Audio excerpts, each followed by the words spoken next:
Olá, minha querida amiga Mulher que Vence. Estamos começando mais um sábado especial aqui no programa das Mulheres que Vencem.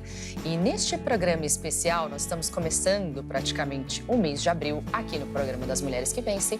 E como sempre, a gente tem trazido aqui temas importantes de serem abordados. Hoje não será diferente. Durante esse mês, nós falamos sobre o Abril Azul, que é o mês da conscientização do autismo. E para a gente falar sobre isso, a minha convidada mais do que especial, amiga de ministério, minha amiga Suelen, que é mãe do Bernardo, mãe atípica, não é isso mesmo? Su, muito obrigada por ter vindo aqui no programa. Eu que agradeço. E obrigada por estar sempre com essa coragem de falar desse assunto tão importante nos tempos atuais. Obrigada mesmo. Obrigada, Carlos, pelo convite. Fico muito feliz e honrada de estar aqui representando, um pouquinho da comunidade das mães e sendo porta-voz das crianças também. Porta-voz das crianças. A gente vai falar sobre isso aqui. Suelen, minha amiga, ela é esposa de pastor. Isso. E a gente vai falar sobre o dia que ela descobriu que o Bernardo tinha autismo, que ele era autista. E é. Então, a gente vai falar sobre isso, mas antes da gente começar falando sobre isso, eu queria que a Suelen explicasse um pouquinho pra gente o que é o TEA, transtorno do espectro autista. Você consegue falar isso pra gente? Consigo. O TEA, ele é um distúrbio do neurodesenvolvimento, no cérebro da criança ou do adulto. E esse distúrbio, ele traz déficits principalmente na comunicação e na interação social. Algumas crianças ou adultos, dependendo do nível, tem nível 1, 2 e 3 de suporte, leve, moderado e grave, o severo. E dependendo do nível, tem estereotipias, que é repetição de movimentos ou palavras. Mas, no geral, afeta muito mais na comunicação e na interação social. Interessante. A gente sabe que tem uma audiência aqui no programa enorme, não só no estado de São Paulo, mas no Brasil todo que acompanha aqui. E a gente já trouxe aqui várias participações, a gente trouxe nossa amiga de Belém do Pará, a Carla, que fala muito sobre isso. A gente sempre traz aqui especialistas nesse assunto. Mas hoje foi muito bacana que você estivesse aqui como mãe. É assim, não trazendo a voz da parte teórica, mas a voz de quem viveu. E eu queria que você compartilhasse um pouquinho, Su, com quem está em casa, como foi como você descobriu? Poxa, o Bernardo... Você já tinha a sua mais velha, Isso, que é uma fofa, os dois são fofos, maravilhosos. Teodora e o Luiz amam eles. Mas como é que foi? Conta pra gente, compartilha isso. Eu já tinha a Sofia, A Sofia ela é mais velha que o B, ela tem 10 anos. E não tem como não comparar, pastora? Mãe, é óbvio. Ali no desenvolvimento da criança. Filha. Você vai comparando. Mais velha. Você vai comparando um pouquinho, pra ver se tá dentro, ali do esperado. E eu fui notando que o Bernardo, ele não estava dentro do desenvolvimento que era previsto para aqueles meses. Eu comecei a notar quando ele tinha... Quando foi isso? 9 meses. 9 meses, você já percebeu meses. Que o desenvolvimento não estava igual? Sim, o da Sofia. Isso. E o que te... mas tá diferente. Qual foi? O que te chamou a atenção? Eu lembro que quando a Sofia acordava, ela dormia às vezes na cama com a gente. E quando ela acordava, eu abri os olhos, ela já estava sentada. Eu nunca coloquei ela sentada. Ela sentou sozinha e eu não sabia como, ela aprendeu. Sim. O Bernardo, ele não sentava sozinho. Se eu não colocasse ele sentado, eu colocava e ele ainda dava uma tombadinha ainda. Eu tinha que colocar ele direitinho para ele ficar. Eu lembro que eu colocava muitas almofadas perto dele. E eu achei aquilo interessante, curioso. Eu falei, nossa, mas eu lembro que a Sofia, ela acordava, eu já via, ela estava sentada e sorrindo. Ele não. Aí eu falei, acho que... um pequeno atraso. Vai sentar. Teve aquela coisa assim, menina é mais esperta, o menino... Eu sei que lá em casa foi a mesma coisa. Mas menino demora mais. Menino é tranquilo, demora Fica mais. Tranquila, não. Olha só. E assim, querendo ou não, a família também, quando você compartilha isso, a família fala assim, não, mas o pai demorou. O avô demorou. Uau. O tio demorou. E tudo bem, às vezes tem familiares que demoram, mas existe um tempo específico que a gente não pode esperar todo esse tempo. Isso, Exatamente. Puxa, negligenciar. E aí, o sinal de alerta já foi apitando na minha cabeça. Eu falei, não tá legal. Aí ele completou, os 9 meses, ele ainda não sentava direito. E nessa fase de 9 meses, a criança ela começa a ter uma interação maior com a mãe. Então, ela começa a balbuciar, mamã, ela começa a aprender a mandar beijo. Eu ensinava ele a mandar beijo, ele não aprendia. Eu ensinava ele a dar tchau, ele não aprendia. A criança, ela vira o seu rostinho para te mostrar. Isso se chama atenção compartilhada. Ela quer te mostrar aquilo, o uau-uau.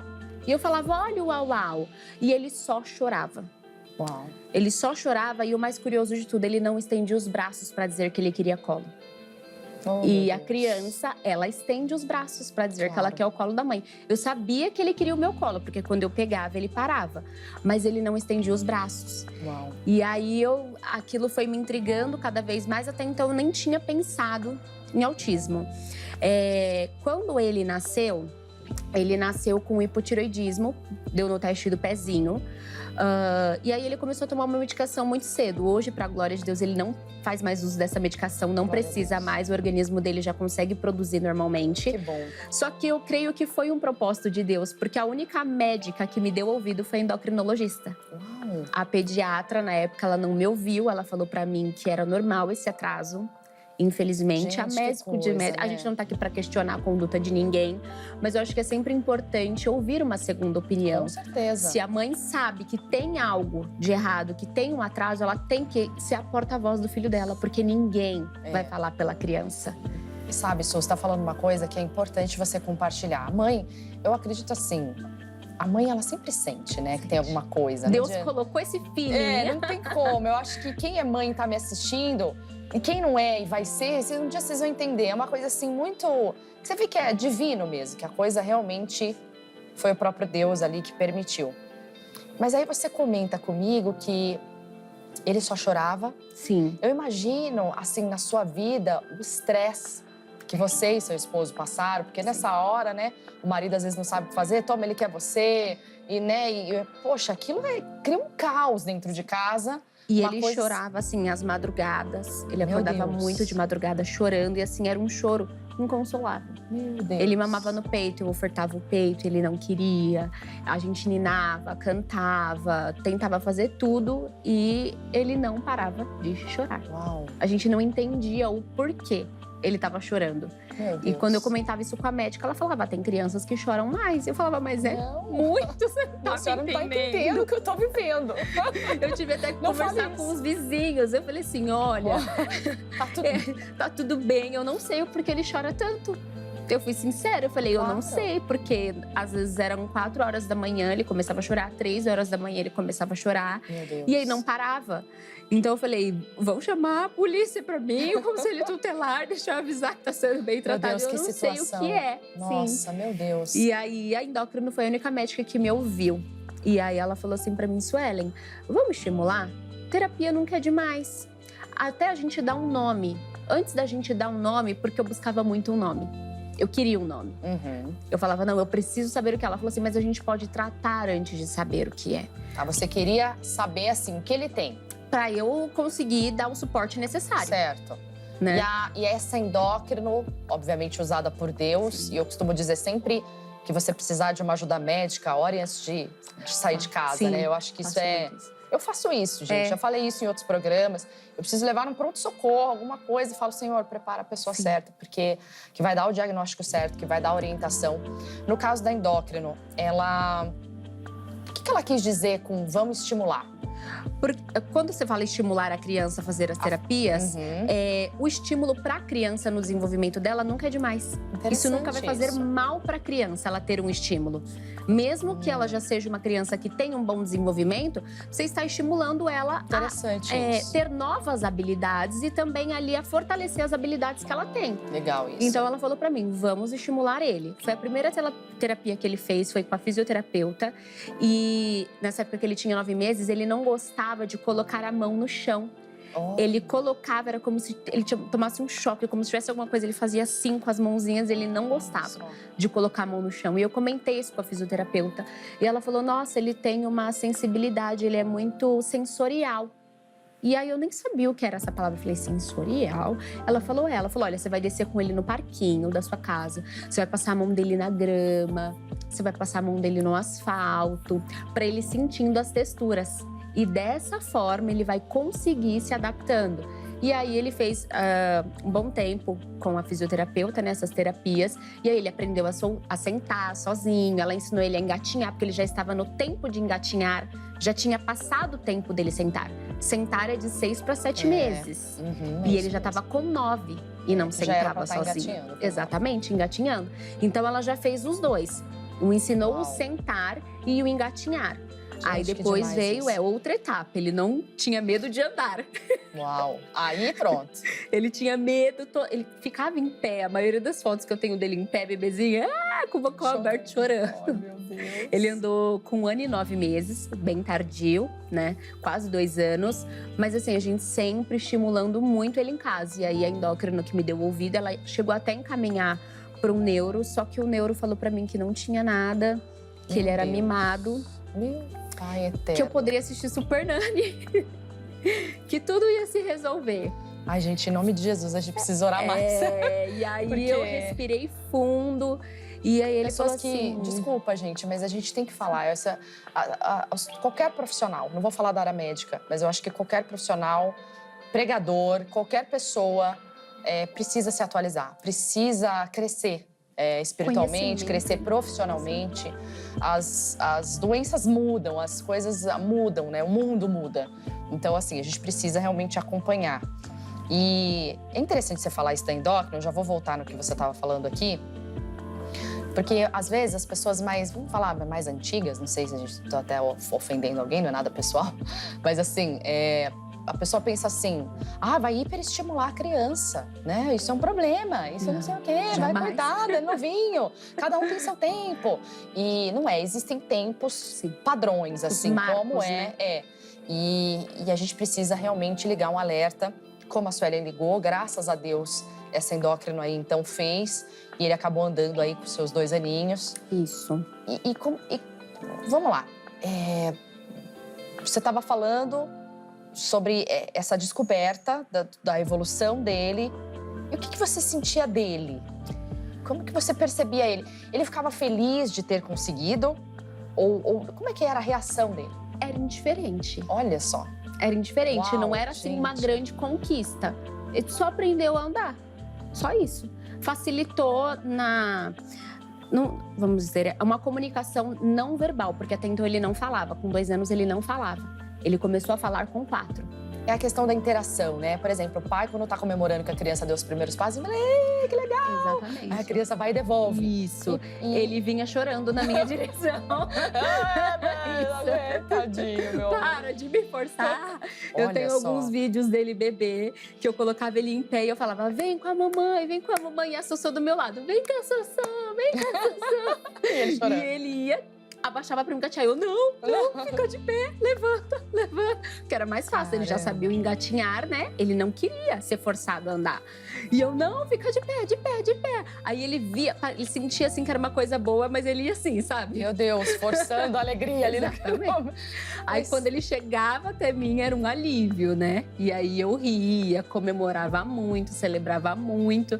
E às vezes ele ficava assim, nossa, mas se eu dei só 3 passinhos, era bem essa cara assim, que ele fazia, sabe? Mas que coisa. Ô, Su, quando eu vejo você, e você pode não ter essa noção, mas eu tenho certeza que você inspira muitas mães, inclusive mães de crianças normais, típicas, né?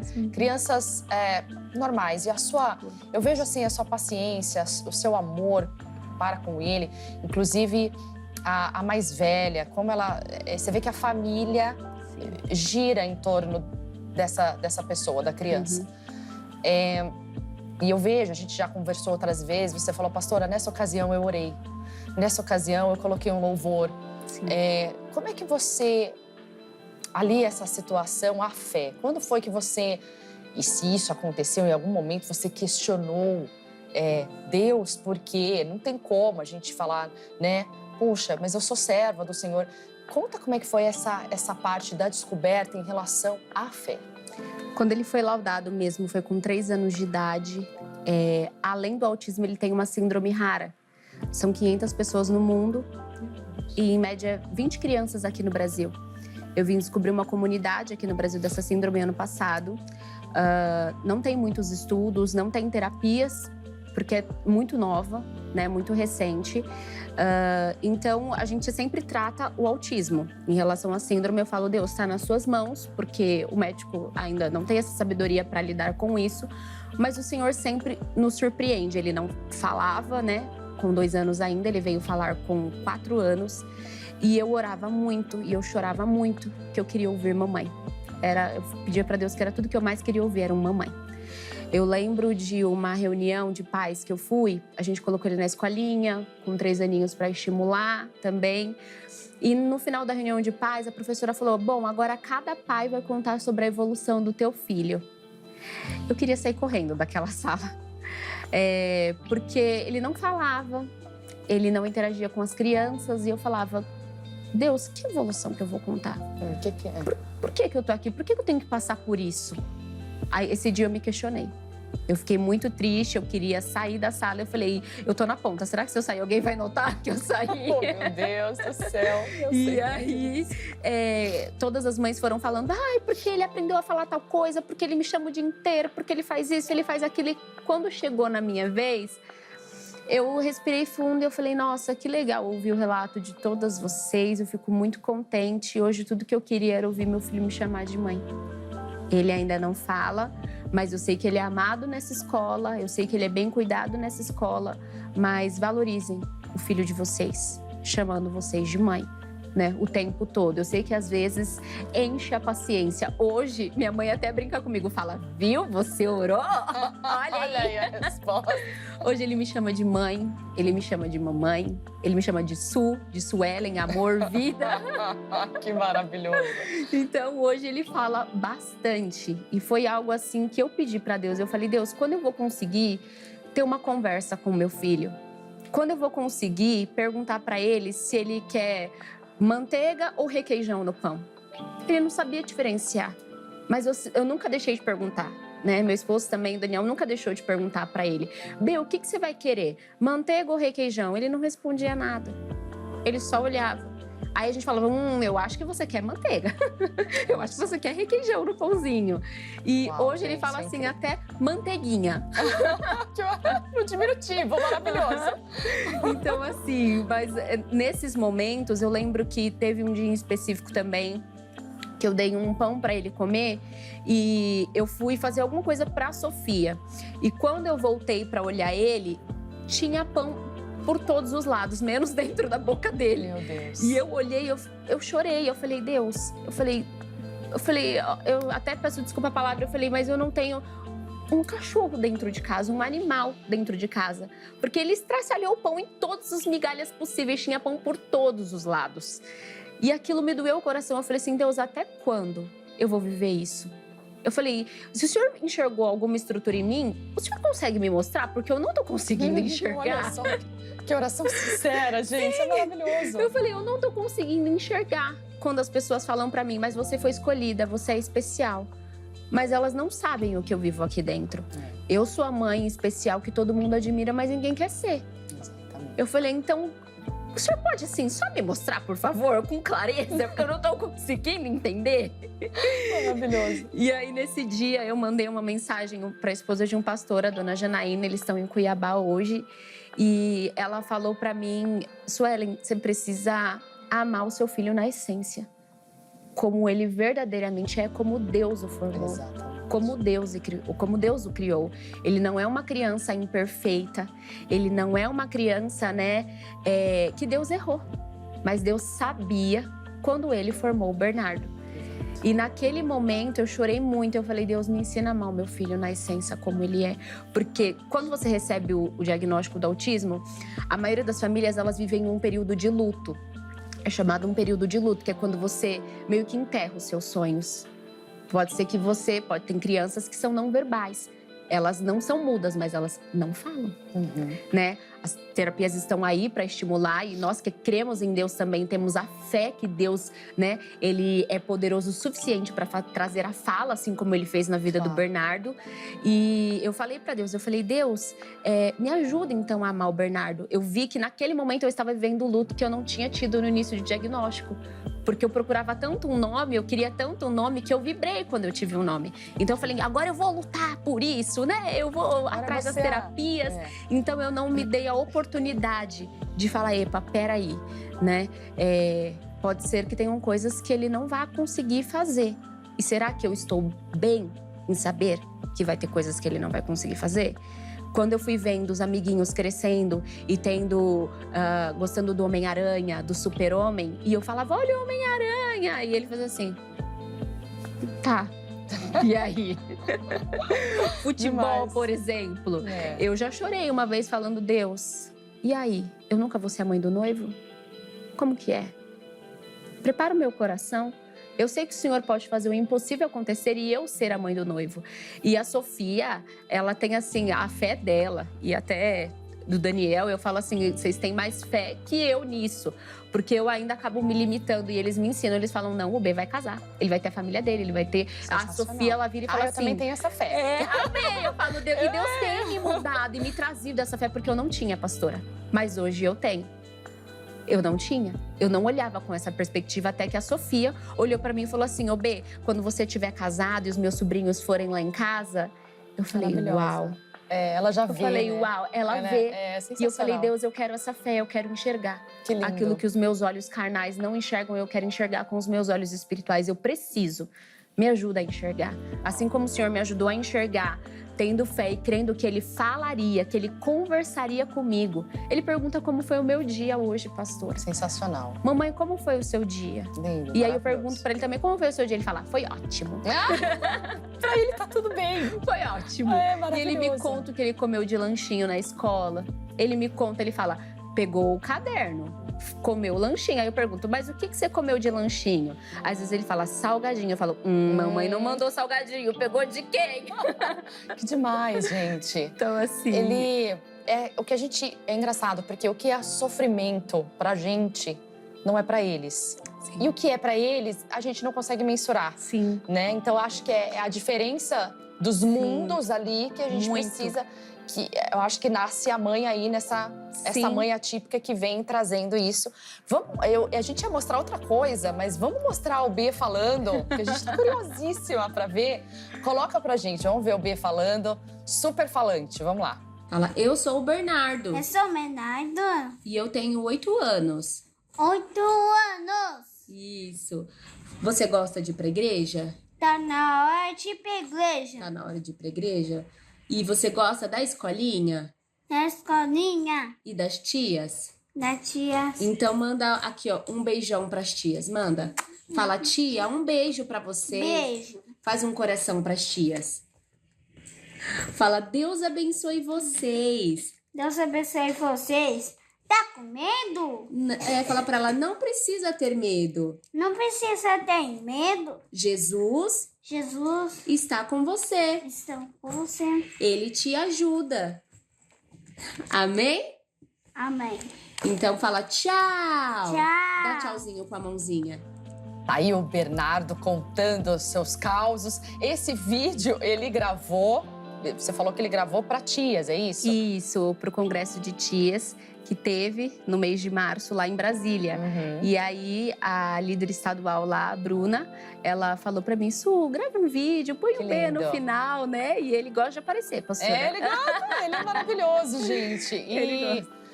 Tá aí ele falando, coisa que você no início jamais poderia imaginar que isso poderia estar acontecendo. Verdade. Hoje ele tá com 8 anos, como ele mesmo disse no vídeo. Maravilhoso, 8 anos. Idade do meu filho também, quando eles se encontram.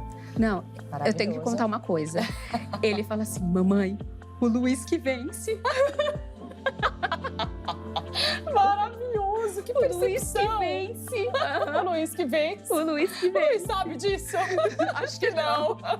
Mas toda vez ele fala, mamãe, o Luiz que vence. E o mais bacana é que o Luiz entra na viagem dele e os dois se divertem, assim, é demais. É demais, é demais. É o próprio Deus. E, vamos lá, a gente falou aqui, estava aqui na pauta pra gente perguntar os principais desafios. Tem alguma coisa que você lembra, que você não mencionou ainda? Fala, poxa, Thaís, olha, isso realmente é os principais desafios que você viveu ou ainda vive. No sentido do desenvolvimento dele?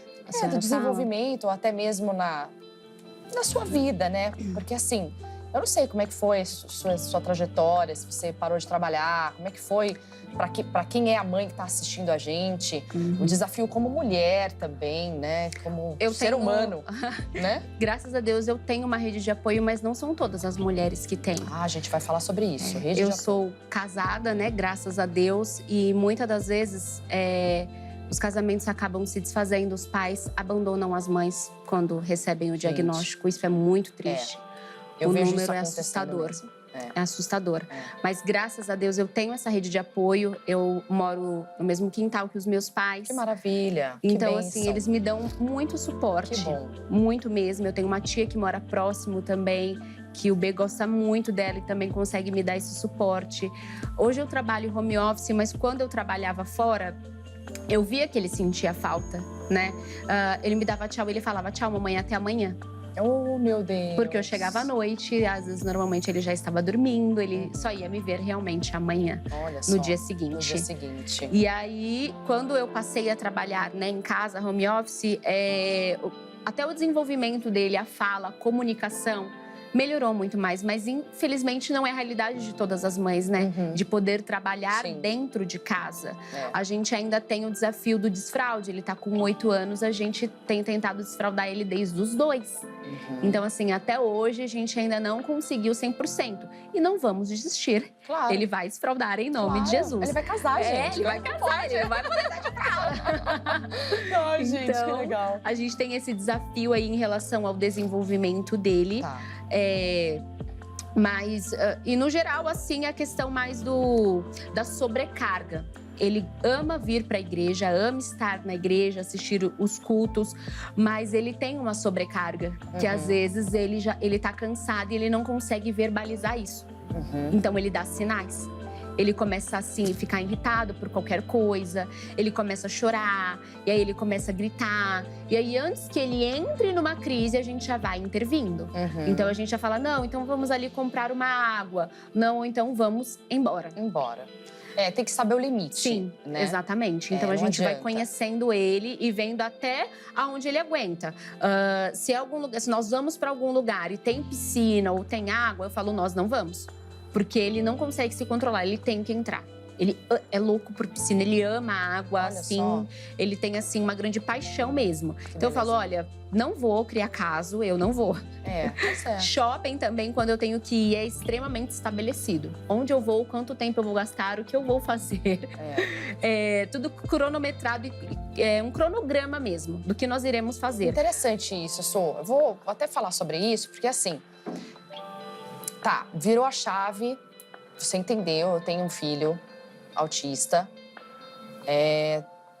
Agora o que a gente faz? A sua vida mudou, né? Completamente, sua maneira de ver a vida, eu diria até mesmo, né? Não só em relação ao filho, mas a sua vida pessoal. Eu acho que tudo na mãe e no pai, nesse momento, muda, né? E quem não consegue virar a chave, pula fora do barco, que é onde acontecem as separações, enfim.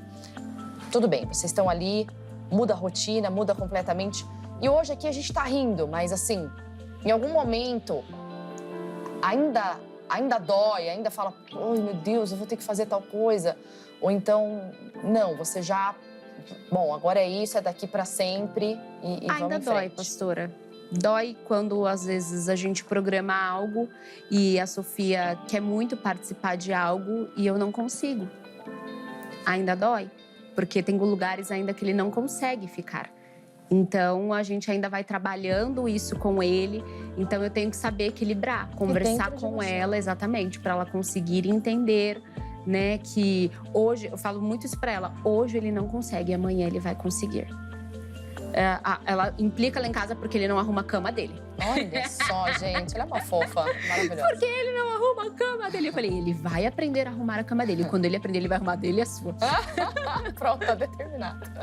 Que belezinha. Eu falo, vem me ajudar a arrumar a cama. Agora. Aí ele vem, mexe aqui, mexe ali, deita em cima, bagunça tudo que eu arrumei, não arruma nada. Ai, meu Deus. Mas assim, às vezes tem coisas assim que ainda dói. Quando ele entra numa crise…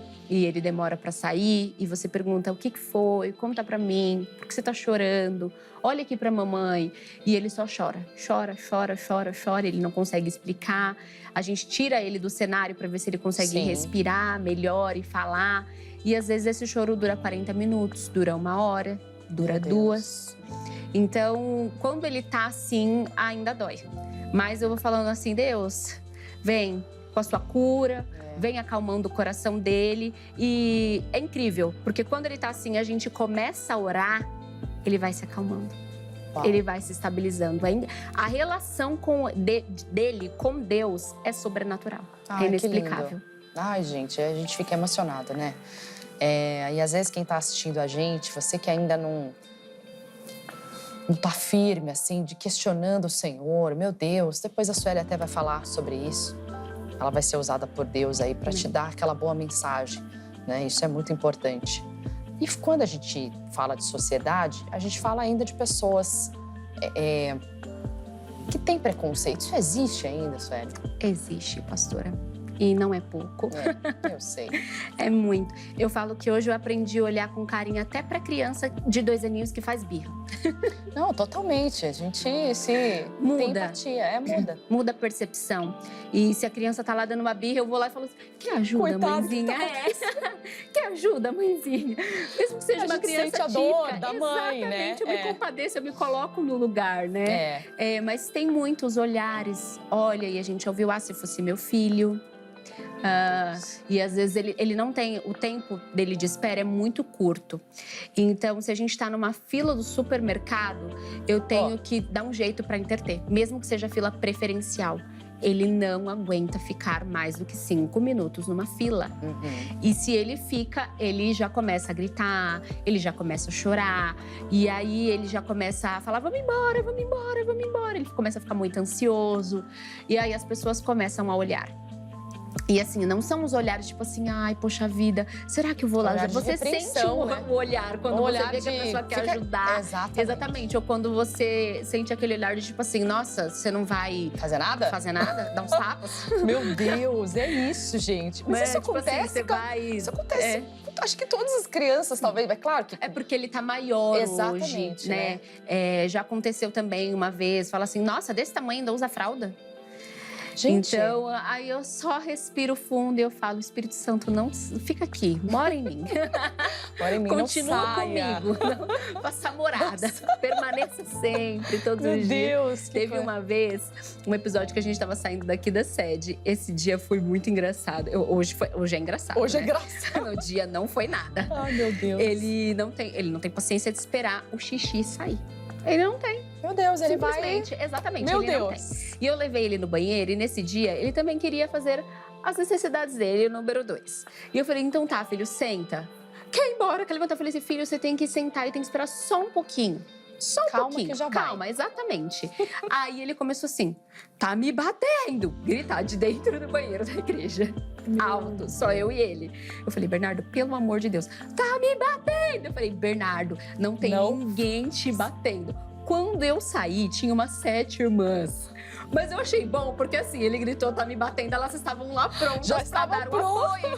Olharam: tá precisando de ajuda, irmã? Eu falei assim: eu não bati, tá tudo bem. Porque ele ainda sai, tava com cordão. Eu falei: pronto. Agora vou achar que eu estou agredindo a criança típica. Eu falei: ele não tem paciência de esperar. E aí, nesse dia, ele já tava bem cansado. Então, ele tava irritado, chorando. Aí eu falei pro meu marido, eu falei: bom, eu vou embora com ele e fica com a Sophie. Fui. Quando eu cheguei no metrô, que ele sentou no assento preferencial, um senhor olhou e falou assim: ele deve estar muito cansado pra estar aí. Eu falei: Jesus, essa guerra eu não quero guerrear hoje não. Tá nas suas mãos. Fiquei quieta, sabe? Mas ele tava com um cordão identificado. Então, assim, ainda hoje a gente vê muitos olhares, assim, a falta de informação também.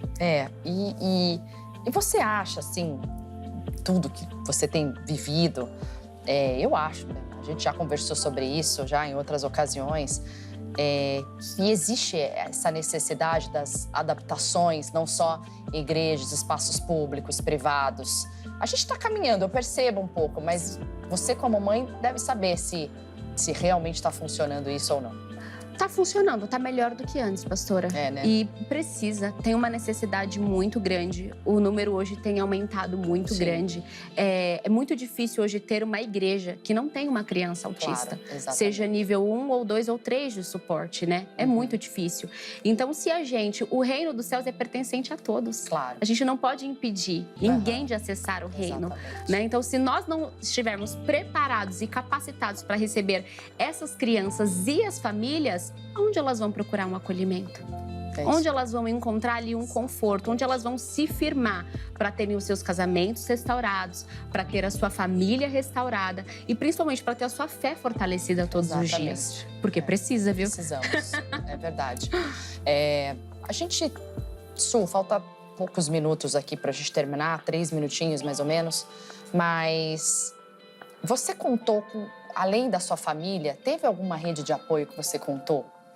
Eu faço parte de um grupo no WhatsApp com outras mães de autistas. Ele é aberto? Ele é aberto. Então, o vou nome pedir pro pessoal colocar na tela para que quem puder... é Té Apoio, o nome. Té Apoio. E aí você pode procurar, tem o Instagram também. E aí é dividido por zonas, né? Esse grupo. Então você conversa lá com o administrador e as meninas vão conseguir te inserir dentro de um grupo. Ali a gente troca informações, fala sobre uso de medicações, terapias, né? É um grupo de mães mesmo que estão ali se apoiando dia após dia. Que bacana. Fica essa dica para você. Lembrando aqui que a Igreja da Graça cada vez mais tem capacitado suas voluntárias da escolinha para preparar cada vez mais. Já estamos preparadas e esperamos você e sua família. Para terminar, Su, eu queria que você, e a gente sabe como enfrentamos desafio e ainda estamos enfrentando, deixa um recado para essas mãezinhas que estão nos assistindo, aquela que ainda está no processo de aceitação, enfim, que Deus te dirigir, em nome de Cristo. Amém. Bom, eu queria te dar um abraço pessoalmente. Eu acho que o abraço, ele cura muitas feridas. Eu sei o que você está passando e eu venho para te dizer que não é o fim. O diagnóstico, ele não é sinônimo de luto, ele é sinônimo de luta. Você pode dar um nome, o médico pode dar um nome, mas nós cremos em um Deus que ele está além do diagnóstico. É Ele quem faz o impossível se tornar real dia após dia. Então, o que eu venho te falar hoje é para que você firme a sua vida em Deus, para que você fortaleça cada dia mais a tua fé, né? No autor e consumador da tua fé, que é Jesus. E Ele vai fazer o impossível se tornar real na sua vida, na vida da sua família, no seu casamento. Não desista, não pare, apenas continue. Seu filho e sua família precisam de você. Ai, que lindo, gente. Vamos. Sou sensacional. Obrigada pela coragem. Obrigada por estar aqui com a gente, por sempre nos ensinar. Que Deus te abençoe e continue te usando, em nome de Jesus. Um abraço nos fofíssimos. Obrigada. Né? Que Deus nos abençoe. Amém, em nome pastora. de Cristo, Eu agradeço tá bom? o convite. Obrigada mesmo. Foi batalha chegar aqui, mas Deus usou sua vida para ajudar muita mulher. Deus. Beijo para você, Deus te abençoe e até o sábado que vem. Tchau.